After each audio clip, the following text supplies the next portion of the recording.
Assalamualaikum warahmatullahi wabarakatuh. Salam sehat, salam sejahtera bagi kita semua. Perkenalkan, saya Dr. Lestari Rahmah MKT. Saya merupakan dosen di jurusan Teknologi Laboratorium Medis Poltekkes Kemenkes Medan. Video ini saya buat dalam rangka penilaian pernyataan diri dosen untuk unjuk kerja Tridharma Perguruan Tinggi atau PDD UKT PT. Pada kesempatan ini, saya akan menjelaskan mata kuliah yang saya ampu, yaitu Patofisiologi dengan kode mata kuliah TLM.5.42.24. Mata kuliah ini memiliki bobot sebanyak 2 SKS dengan pembagian 1 SKS teori dan 1 SKS praktek. Mata kuliah ini merupakan salah satu mata kuliah di semester 2 jurusan Teknologi Laboratorium Medis. Adapun materi yang dibahas pada mata kuliah ini diantaranya adalah mekanisme proses inflamasi atau peradangan, patofisiologi gangguan sistem peredaran darah, patofisiologi gangguan sistem pernafasan, patofisiologi gangguan sistem keseimbangan cairan, elektrolit dan asam basa, patofisiologi gangguan sistem pencernaan, patofisiologi gangguan sistem hepat, patofisiologi gangguan sistem endokrin. Referensi yang digunakan dalam mata kuliah ini berupa buku elektronik, serta publikasi artikel penelitian dalam dan luar negeri. Metode pembelajaran yang saya gunakan adalah metode DIA, yaitu Delivery, Interaktif, dan Asesmen. Delivery yaitu saya akan menyampaikan materi pembelajaran dengan metode ceramah dan diskusi yang dibantu alat bantu menggunakan PowerPoint, gambar, dan video-video. Sedangkan interaction, saya menggunakan metode diskusi tanya jawab agar terjadi interaksi aktif di dalam kelas. Setelah itu saya akan menyimpulkan atau memberikan kesimpulan dari materi tersebut. Dan pada poin asesmen, proses ini saya lakukan dengan memberikan tugas, kuis, ujian tengah semester, dan ujian akhir semester. Komponen penilaian terdiri dari tugas 20%, ujian tengah semester 30%, dan ujian akhir semester 50%. Oke. Assalamualaikum warahmatullahi wabarakatuh. Waalaikumsalam warahmatullahi wabarakatuh. Semangat pagi. Pagi. Oke ya, kelihatan kita tetap semangat ya. Terima kasih karena hari ini kalian terlihat antusias dan semangat untuk kita memasuki pertemuan ke-7. Kita seperti biasa berdoa agar pelajaran pada hari ini, pertemuan pada hari ini itu mudah kita serap.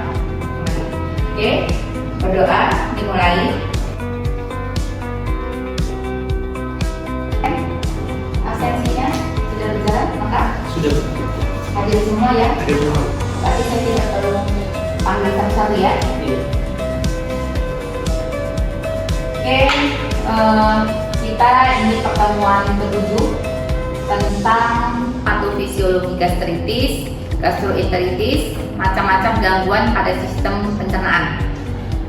Sudah pertemuan sebelumnya pada mata kuliah patofisiologi, artinya kita akan mempelajari bagaimana penyakit ini bisa timbul.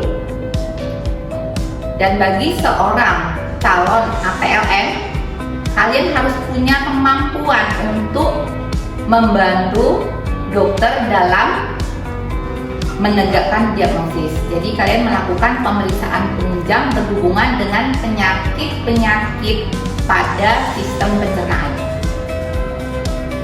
Nah, tentunya kalian masih ingat pada di semester awal kita belajar tentang anatomi fisiologi sistem pencernaan, dimulai dari mulut sampai ke anus. dan fungsi secara normal. Fungsi sistem pencernaan secara normal yang tadi saya sampaikan dari mulut sampai ke anus adalah mencerna makanan. Itu terdapat sphincter terdapat seperti katup atau cincin di bagian atas dan bagian bawah esofagus. Jadi usus pada saat ini kita nanti fokuskan ke kelainan pada lambung yaitu gastritis.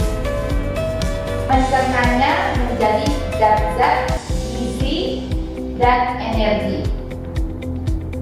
Jadi semua itu memerlukan proses begitu makanan dan minuman sampai di mulut, ya, kemudian masuk ke kerongkongan atau esofagus makanan tersebut, kemudian akan masuk ke tempat penyimpanan sementara yaitu lambung, kemudian akan sampai ke usus halus, ya, makanan itu akan diabsorpsi, kemudian akan sampai ke usus besar dan akhirnya ke rektum dan ke anus untuk membuang sisa-sisa metabolisme.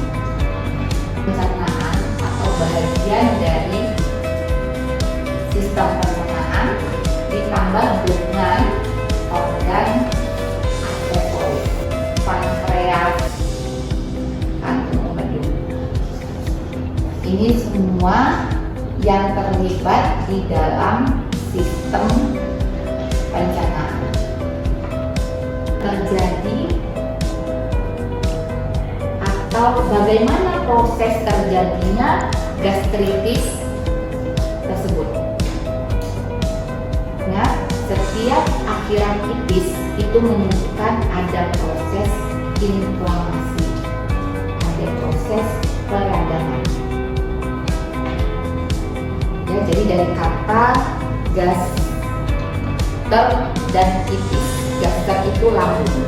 Jadi ada peradangan di lambung. Apa yang saya sampaikan tadi, ya, sebelum kita memulai tentang suatu kelainan atau penyakit, tentunya kita harus tahu fungsi-fungsi normalnya, ya. Untuk gastritis, kita akan tahu atau akan mengulang bahwa lambung akan menghasilkan HCl atau asam lambung. Kemudian ada mukus, ada faktor intrinsik. Nah, siapa yang masih ingat faktor intrinsik itu dihasilkan oleh sel apa? Silakan. Sel karier kami. Oke, namanya sel karier. Itu fungsinya untuk apa? Sel parietal berfungsi untuk menghasilkan vitamin B12. Ada yang bisa menjawab lebih tepat? Vitamin B12, tapi untuk proses penyerapan vitamin B12, ya. Oke, kita lihat ya untuk saluran pencernaan. Kita lihat sistem pencernaan. Ini dimulai dari mulut, ya, kemudian mengikuti esofagus, kerongkongan. Nah, kita lihat. Kemudian masuk ke esofagus, setelah itu ke lambung.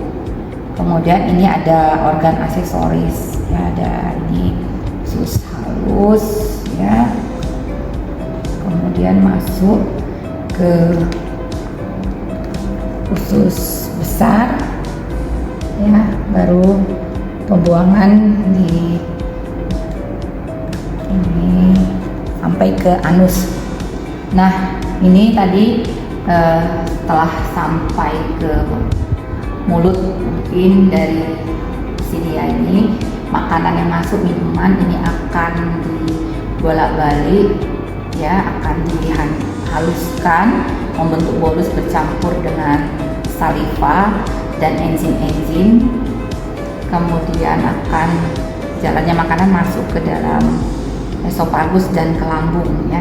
Jadi untuk patofisiologi yang seperti kita sudah sampaikan di teori ya, jadi di lambung ini ada, nah ini gambar mukosa ya daripada lambung. Nah di sini dihasilkan asam lambung atau HCl, kemudian dihasilkan juga faktor-faktor intrinsik dan ada mukos yang untuk melindungi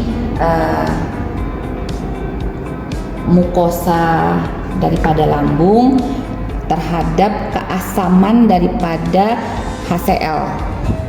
Nah ya, jadi untuk yang gastritis ya, dimana terjadi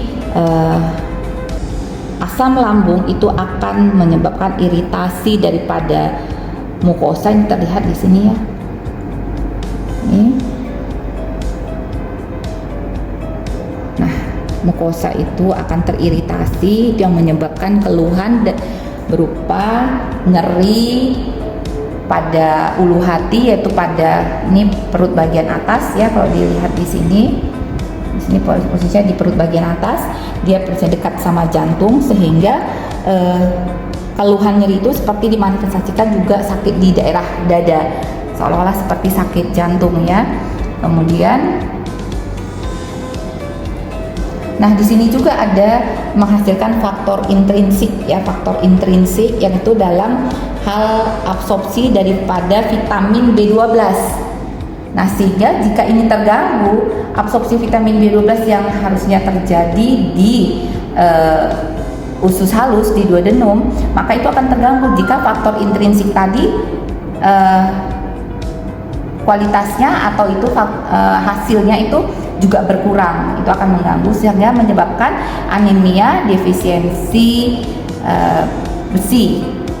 Anemia defisiensi vitamin B12.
Di layar itu ada gambar lambung, gambar gaster, gambar stoma. Itu sama ya, besar ya. Yang lengkungan besar itu disebut curvatura mayor, yang lengkungan sebelah dalam lebih kecil itu curvatura minor. Ada bagian fundus, bagian atas ada bagian korpus badannya, badan lambung ya, ada bagian pilorus yang menunjuk ke atas, ada bagian sphincter piloris, jadi pintu di antara lambung dengan usus halus yaitu duodenum ada sementara di lambung. Kita bisa sama-sama baca, mengingat kembali secara fisiologi di apa yang terjadi jika asam lambung ataupun HCl meningkat karena adanya iritasi atau inflamasi atau akibat adanya pemakaian obat-obatan.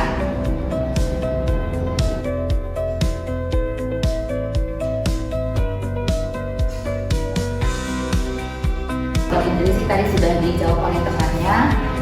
Mukus fungsinya adalah untuk melindungi dinding lambung dari sifat asam HCl. Kita tahu HCl itu sifatnya sangat asam ya. Jadi mukus itu fungsinya untuk melindungi. Kalau tadi faktor intrinsik terganggu, maka ada gangguan penyerapan vitamin, akan menyebabkan gangguan pada lambung. Kalau tadi faktor intrinsik terganggu, maka ada gangguan penyerapan vitamin B12. Harusnya kalian jangan berpikir sebagai gastritis kronis. Artinya ada proses inflamasi. Jadi tadi diulang lagi yang awal, setiap yang berakhir titis ada proses inflamasi.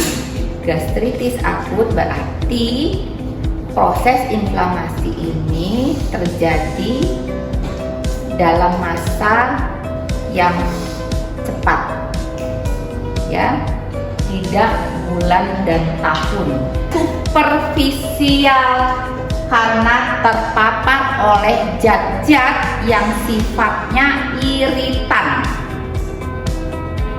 Bisa alkohol, bisa obat-obatan seperti obat-obatan penghilang rasa sakit atau analgetik, bisa pemakaian obat steroid yang tidak sesuai dengan dosis.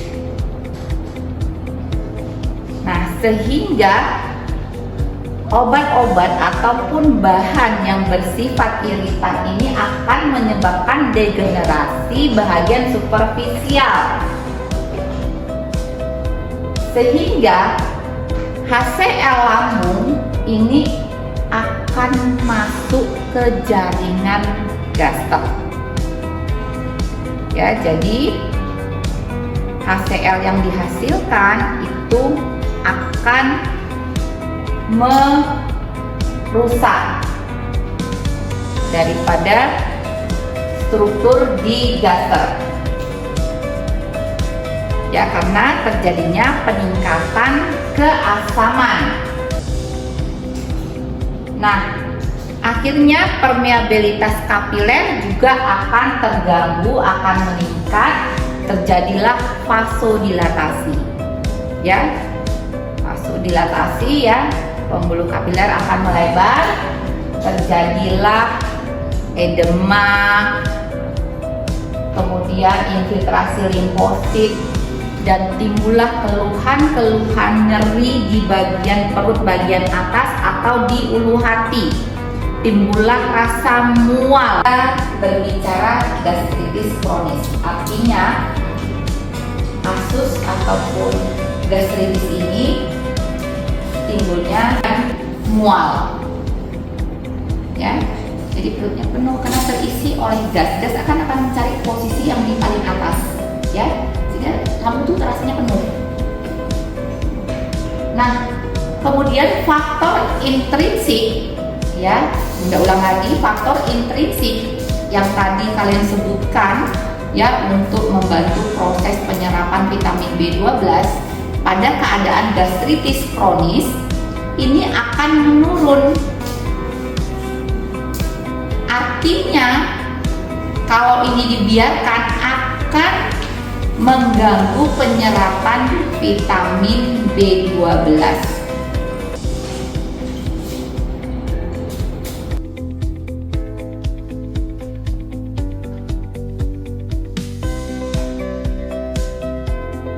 Ya, patofisiologi antara yang akut dan yang kronis. Kalau yang kronis itu terjadi degenerasi yang terus-menerus sehingga menimbulkan atrofi dari sel mukus yang ada di lambung. meneruskan degenerasi daerah superficial, jaringan baru ya, kemudian meningkatkan HCl. Kalau ini karena terjadi terus-menerus, akhirnya terjadi atrofi beberapa sel yang ada di lambung, sehingga ini akan menurunkan produksi HCl, sehingga terganggulah proses atau gangguan digesti, kemudian akan menyebabkan proses pembentukan gas ya. Ini akan terperangkap di dalam lambung, ini yang akan menimbulkan rasa penuh.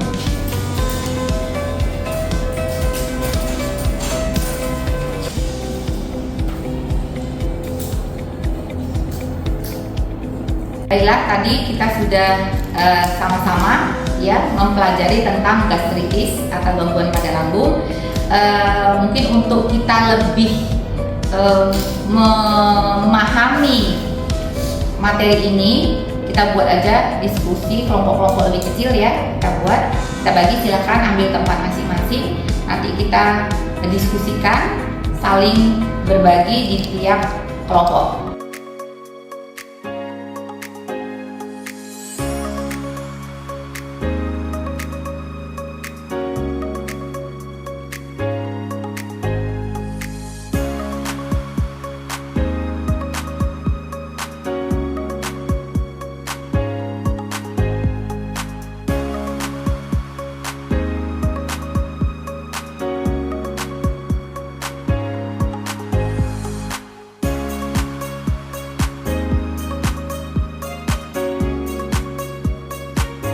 Silakan mulai diskusinya ya. Ini tentang colitis ya, artinya ada peradangan pada daerah kolon.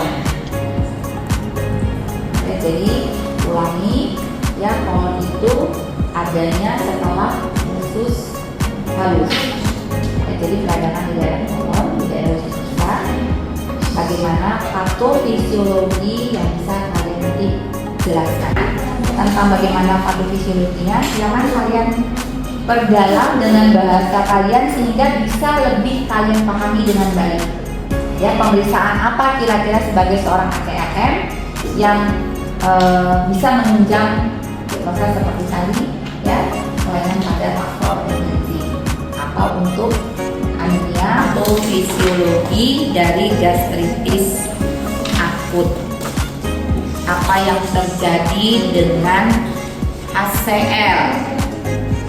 Apa yang terjadi dengan lapisan mukosa lambung ya, sehingga timbul nyeri di epigastrium, timbul mual, timbul anoreksia, kehilangan nafsu makan ya pada kelainan.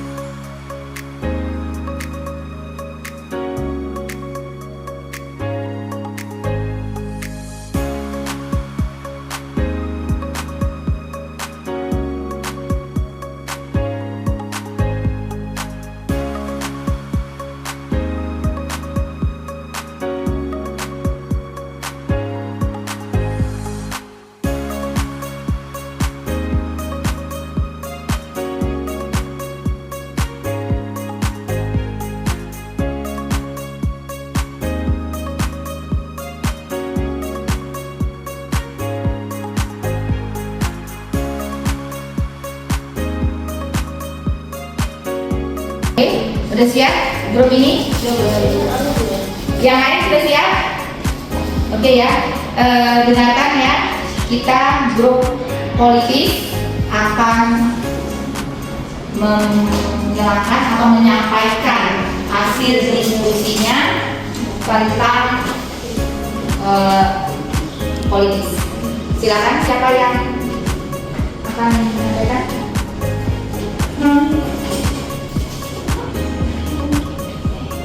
Saya dari kelompok 1 ingin mempresentasikan tentang materi kami berjudul colitis.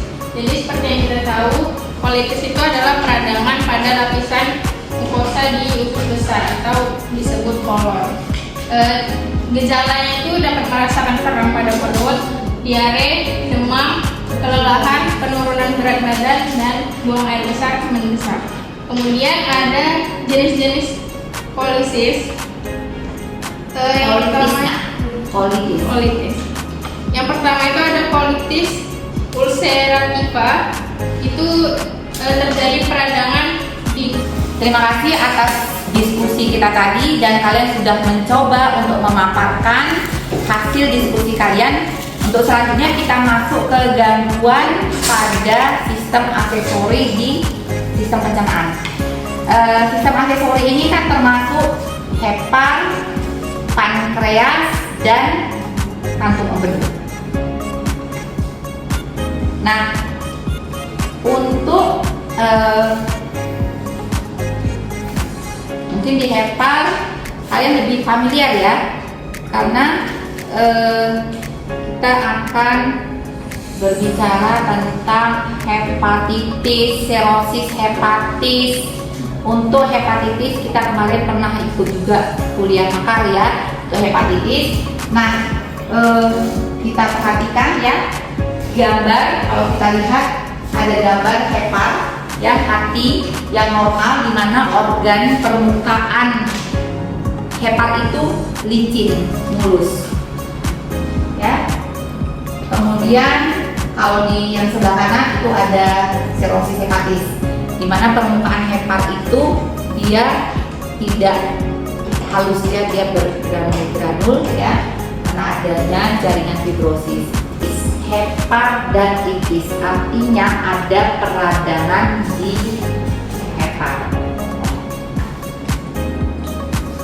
Itu peradangan atau inflamasi akan mengganggu suplai darah di hepar. Artinya peradangan itu akan mengganggu sistem peredaran di arteri hepar. Baik, diskusi kita antar kelompok sudah selesai.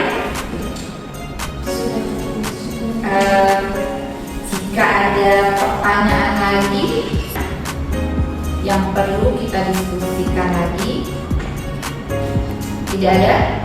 Ada Bu. Jika tidak ada pertanyaan, maka saya akan memberikan kesimpulan dari pertemuan tentang patofisiologi sistem pencernaan. Jadi setiap gangguan yang dimulai dari sistem pencernaan, yaitu mulut sampai ke anus, ini ada di topik ke-7. Nah, tadi yang kita diskusikan adalah tentang gastritis akut. Gastritis akut ini disebabkan bisa oleh pemakaian bahan-bahan atau obat-obatan. Demikianlah pertemuan kita pada hari ini. Artinya kita sudah membahas tentang patofisiologi dari sistem pencernaan. Nah, untuk selanjutnya silakan kalian mengulangi kembali dan kerjakan tugas-tugas yang sudah diberikan tadi. Untuk ke depan kita akan melakukan pertemuan selanjutnya. Kalian baca untuk pemahaman patofisiologi tentang saluran urogenital. Sampai ketemu minggu depan. Assalamualaikum warahmatullahi wabarakatuh. Demikianlah video pernyataan diri dosen untuk unjuk kerja Tridharma Perguruan Tinggi atau PPD UKT-PT. Mohon maaf jika ada kekurangan dan kesalahan. Salam sehat. Assalamualaikum warahmatullahi wabarakatuh.